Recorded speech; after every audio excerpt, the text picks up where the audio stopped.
She was sitting in a cafe, not because she wanted coffee, because her apartment had no heat. She had a baby sleeping in a stroller next to her, a notebook open on the table in front of her, and exactly enough money to buy one more cup so the staff would not ask her to leave. She was 28 years old, single mother, a divorce behind her, clinical depression she was fighting every single morning, government welfare checks as her only income, a manuscript somebody had asked for sitting inside that notebook, and she kept writing. That woman is now worth $1.3 billion, but that number's not the story.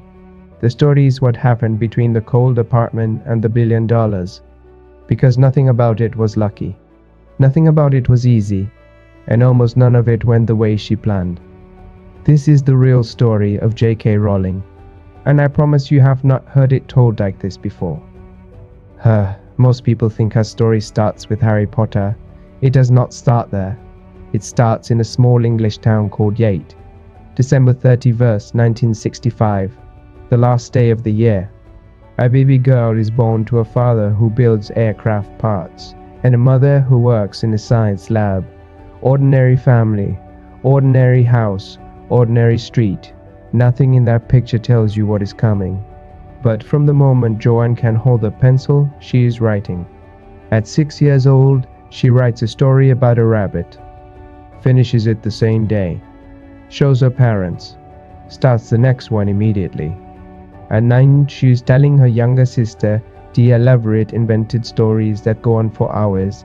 Dee sits there and listens because the stories are genuinely that good and she cannot make herself leave. This is not a hobby for Joanne. Writing is what she does when she is most alive. The stories will not stop coming, and she does not want them to stop. And the two facts are basically the same fact. She is also anxious. She worries more than other children. She reads books when everyone else is playing and does not experience this as loneliness because the book is better company than almost anything else on offer. Her teachers notice she is bright. Nobody calls her a genius. She's just the girl who is always writing something. The girl whose eyes always look like they're watching something slightly different from what everyone else is watching. She applies to Oxford University and gets rejected. She goes to the University of Exeter instead and studies French and classics. She sits in lectures about ancient mythology and secretly writes stories in the margins of her notes because the stories will not wait. She graduates in 1986. Gets a job in London as a secretary, and every evening after work she sits at a table and writes novels that she shares with almost nobody. A secretary who writes fiction in every spare moment she has, no one watching, no one waiting. She does it anyway because she cannot imagine not doing it, because the stories are there, whether she writes them or not, and writing them is the only way to give them somewhere to go. It is 1990. Joanne is 24 years old. She's sitting on a train from Manchester to London. She has nothing to read, nothing to write on. She is just sitting there looking out the window at flat English countryside. The train stops, not a short stop, a long one. The kind where no announcement comes and the minutes stretch into something uncomfortable and everyone around you starts checking their watch and sighing. She sits there, and Harry Potter walks into her head. Not a fragment of an idea, not a vague image, the whole thing, all at once. A boy who does not know he is a wizard. A school hidden inside ordinary England called Hogwarts. A game played on flying broomsticks. Moving staircases. Ghosts in the hallways. Professors and rivalries and a dark secret at center of everything. Hello weren't away complete in her mind on a stopped train on an ordinary Tuesday afternoon, as if it had been sitting somewhere waiting for her to be still enough to find it. She has no pen. She's too shy to ask anyone around her for one. So she sits in her seat for the rest of the delay and she builds the entire world in her head, room by room, character by character. She invents a universe on that stopped train without writing a single word down. By the time the train moves again, she has the shape of 7 books, living fully formed in her imagination. 7 books. On a train. In an afternoon. She gets home and starts writing immediately. But here is what is happening at exactly the same time she's writing. Her mother Anne is getting sick. Anne Rowling is 44 years old when the multiple sclerosis diagnosis comes.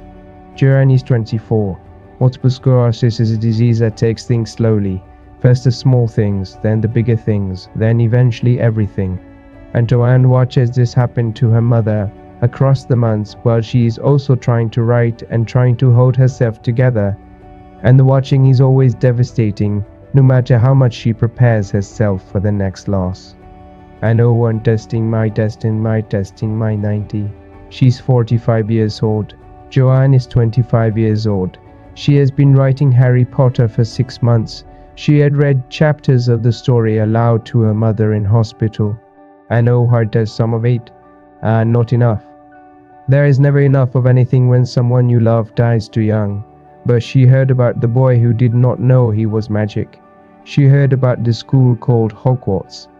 She heard her daughter telling a story and she knew it was good. The grief goes directly into the book. Harry is an orphan. He carries a lightning-shaped hole in his life where his parents should be. His mother died protecting him from something terrible, and he grows up not knowing who he is or where he belongs. None of that is invented. All of it is Joanne reaching into the specific, devastating weight of losing a mother at 25 and putting it somewhere it could be held and shared and understood by people who would one day hold their own version of the same loss. She was writing her grief into a story so that the grief could mean something beyond itself. That is not a literary technique. That is survival. That is what people do when they have to keep going and they find the one thing that makes keeping going possible. 9991. Joanne moves to Porto in Portugal to teach English. She needs to get out of England. The grief is in every familiar corner.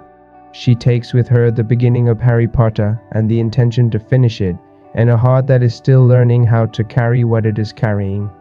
Portugal is warm and beautiful and lonely, in the way that living abroad is always lonely when you are also grieving. She teaches during the day.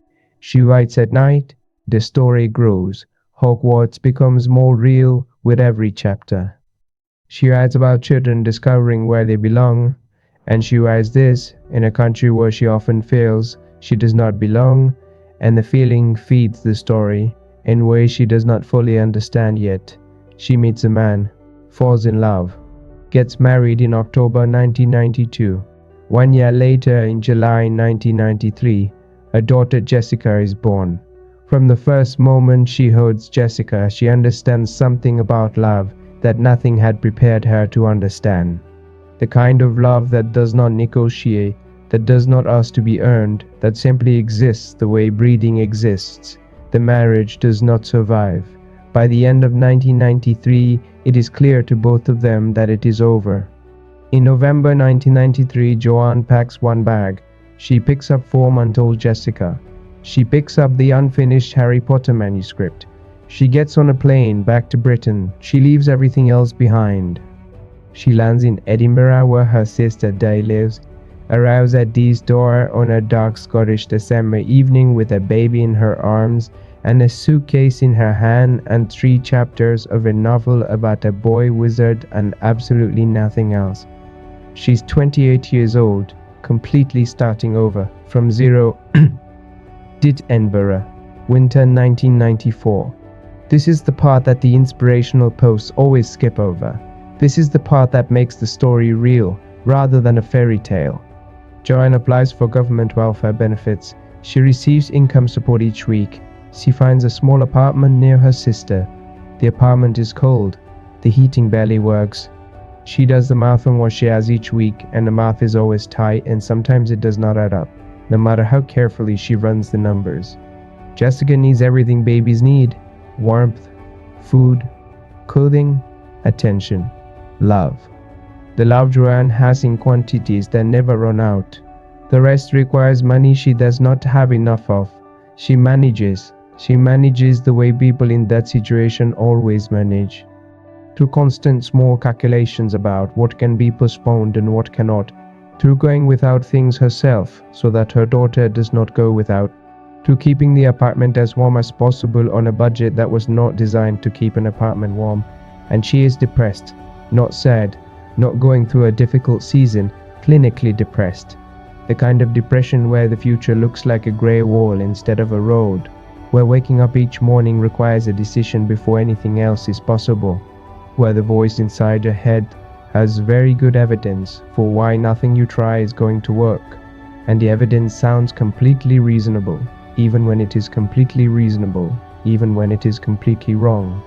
She seeks help. She goes to therapy. She's honest with a doctor about how bad it actually is. She says later that there were periods in that Edinburgh winter where she thought about not going on. Not in the fake sense, in the real sense, the one that is hard to say out loud. She says this publicly and without drama because she understands that shame about hard times is one of the things that makes hard times harder, and she refuses to add to that shame. She kept going. Here is how. When Jessica finally fell asleep in the pram, Joanne would walk to Nicholson's cafe on South Clark Street in Edinburgh. The cafe was warm. She could stay as long as she kept buying coffee. She would order the cheapest thing on the menu. Sit at the corner table near the window, open the notebook, and write Harry Potter. Every single day in that warm cafe, with a sleeping baby in a pram beside her and Edinburgh Castle visible through the glass. Writing about a boy who discovers there is an entire magical world hidden inside the ordinary one. Writing because the story was the rope she held in the dark. Writing because it was the one thing that was entirely hers when everything else had been taken or lost or fallen apart. This is what discipline actually looks like. Not the version where you feel inspired and motivated and ready. The version where you feel none of those things and you sit down anyway.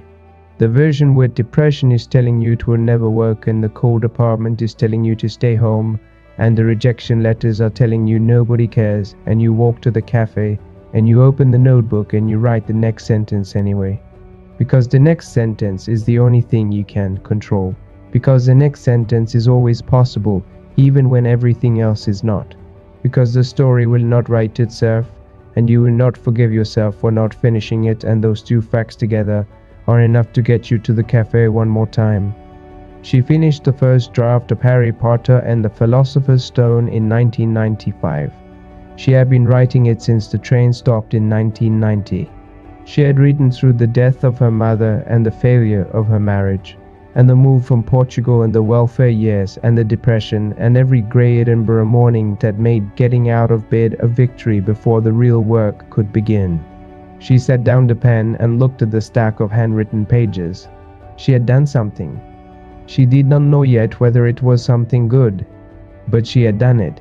She had finished, and finishing things when the whole world is giving you reasons to stop is a form of courage that almost nobody talks about. But almost everybody eventually needs. She does not have a typewriter. She borrows one from a friend, types up the handwritten manuscript 2 fingers at a time because she never learned to touch type, and there is nobody to teach her now. She makes 2 copies at the library photocopier because she is not going to trust the postal service with the only copy of the most valuable thing she owns. She sends the first 3 chapters to a literary agent in London. Rejection arrives on the printed form slip. No personal note, no explanation, just no. She sends to another agent. Rejection. She sends to 12 agents in total. 12 separate people in the publishing world look at the opening pages of what would become the best-selling book series in human history and decide it is not for them. 12 different no's.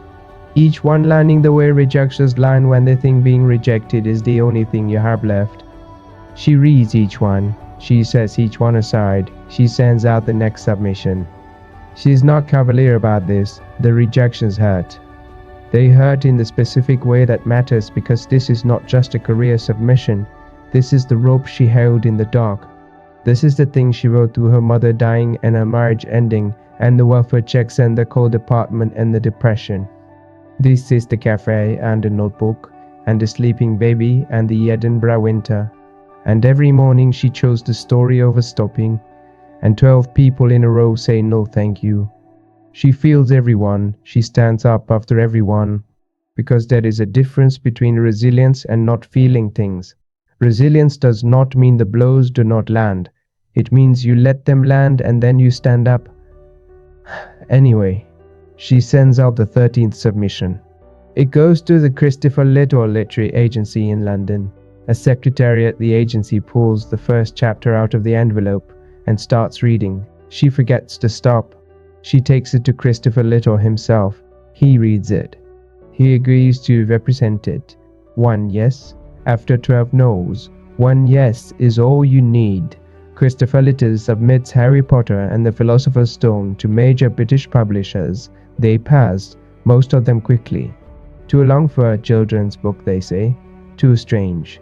The market for children's fantasy is not strong enough, they say. One after another, the major publishers look at what is about to become the most successful book series in history and decide it is not for them. Bloomsbury says yes. An editor named Barry Cunningham brings the first chapter home to his 8-year-old daughter. She comes back wanting more. He makes an offer the next morning. The offer is £1,500. £1,500 is the total money paid to Joanne Rowling for Harry Potter and the Philosopher's Stone. Barry Cunningham also tells her she should probably keep her day job because children's books do not make anyone rich. She accepts the offer. She is 31 years old, still on welfare benefits, still in a cold Edinburgh apartment, and she has just sold the book she wrote in the cafe for £1,500 after 12 people told her nobody would want to read it. The rope held in the dark has become the first rung of the ladder. She starts writing the second book. June 26, 1997. Harry Potter and the Philosopher's Stone is published. First print run is 500 copies. 500 copies of a children's book by an unknown author, published by a small London publishing house. Half go to libraries. No marketing budget, no celebrity endorsement, no publicity strategy beyond hoping someone picks it up. Just a book on a shelf. Children start reading it. And children do not lie about books. When a child loves a book, they tell every other child they know. They carry it around everywhere. They read it under the covers after lights out. They fight over who gets to read it next at school. They push it into the hands of adults and they say, you have to read this. You have to. They are relentless advocates for the things they love, and they have no agenda except the love itself. Word spreads. Not on the internet because there's no social media yet. Not through advertising because there's no advertising budget. Mouth to mouth. Hand to hand. The most powerful way things have ever spread. One person who loves it handing it to the next person who then loves it too. By the end of 1997, the book wins the Smarties Book Prize, wins the British Book Awards, Children's Book of the Year. Bookshops are moving it from back shelves to front windows because it is all anyone is asking for. In early 1998, an American publisher named Arthur Levine at Scholastic pays $105,000 for the United States rights to Harry Potter. $105,000 for a book that started with a print run of 500 copies. That is when the people who pay attention to publishing understand that something unusual is happening, that this book is not behaving like other books, that whatever is in it is catching people in a way that no one planned and no one fully understands. Joanne sits in her Edinburgh apartment and reads the number on the contract and reads it again. $105,000. The book she wrote in a warm cafe because her apartment had no heating. The book she typed on a borrowed typewriter. The book that 12 agents told her nobody wanted to read. $105,000. She is no longer on welfare benefits. She is not yet rich. She's a writer who has sold a book and is working on the second one, and whose life has changed in the specific way that leaves change when the thing you believed in and kept working on in spite of everything is finally seen by the world, and the world cannot look away. Part 7. The Phenomenon Harry Potter and the Chamber of Secrets, published in 1998. Harry Potter and the Prisoner of Azkaban in 1999. Harry Potter and the Goblet of Fire in 2000. It sells 3 million copies in its first 48 hours across Britain and America. 3 million copies in 2 days. Publishers have never seen anything like it. Booksellers have never seen anything like it. The world has not seen anything like it since the earliest days of mass-printed books. The books cross every line that books are supposed to stay on one side of. Language lines, cultural lines, age lines, economic lines. Children who have never finished a book finish Harry Potter. Adults who believe they have outgrown children's stories read Harry Potter and discover they have outgrown nothing. The question everyone asks is how. How did a woman writing in a cafe while her baby slept create something that every child on earth wants to read? The answer is this: she was not writing at a remove from real emotion. She was writing inside grief, inside loneliness, inside the specific kind of hope that only people who have genuinely hit bottom understand. The hope you have when all the false hope is gone and what remains is the real thing. Harry Potter is a boy who lives in a cupboard under the stairs in the house of people who do not want him. He is told repeatedly that he is ordinary, that nothing special will ever happen for him, that he should be small and quiet and grateful for what little he has, and then one day someone tells him the truth about who he actually is. That story speaks to every child who has ever felt invisible, every person who has been told to lower their expectations, every human being who suspects that the world they can see is smaller than the world they sense inside themselves. Joanne knew that story from the inside themselves.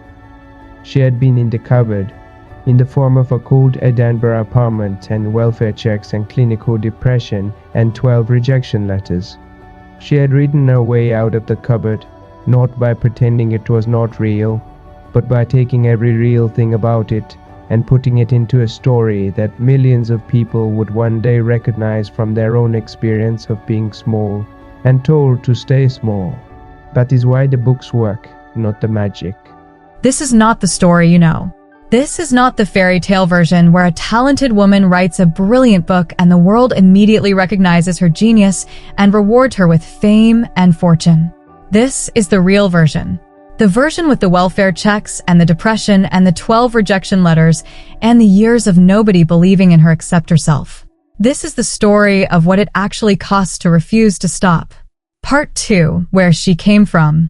Joanne Rowling was born on December 31st, 1965 in Yate, England, the last day of the year, a small town in Gloucestershire that she would later describe as deeply unmagical. Her father, Peter, was an aircraft engineer. Her mother, Anne, was a science technician. They were an ordinary family living an ordinary life in ordinary England, and there was nothing in Joanne's earliest years that would have told you anything extraordinary was coming. But Joanne could not stop making up stories. From the time she could hold a pencil, she was writing. At 6 years old, she wrote a story about a rabbit called Rabbit. It was not a sophisticated story. It was not a sophisticated title. But she finished it. And finishing things mattered to her even then in a way that it does not always matter to children. She had a compulsion about stories. She needed to begin them, and she needed to see them through to the end, and she needed to share them with someone as soon as they were done. Her younger sister Dee was her first audience. For years Dee sat and listened as Joanne told her elaborate stories she had invented. Stories with characters and plots and consequences and resolutions. Stories that went on for hours. Stories that Joanne clearly needed to tell the way other people need to breathe. She was also an anxious child, quiet in some ways and loud in others. She had a rich and slightly strange inner life that did not always match the world around her. She worried about things. She thought about things too much. She was the kind of child who reads a book while everyone else is playing and does not experience this as loneliness because the book is better company than almost anything else available. When she was 9, her family moved to Tutshall in the Forest of Dean, a village near the Welsh border. Old stone houses and ancient woodland, and the kind of England that feels like it exists slightly outside ordinary time. She loved it. The strangeness of it fed something in her. The sense that old places carry old stories and that the stories are still there if you know how to listen. She was good at school, but not in the ways that schools usually reward. She was exceptional at English and at anything that required imagination or a language. She was less interested in the things that required precision and repetition without story. She read voraciously. She wrote constantly. Her teachers noticed she was bright, but nobody called her a genius.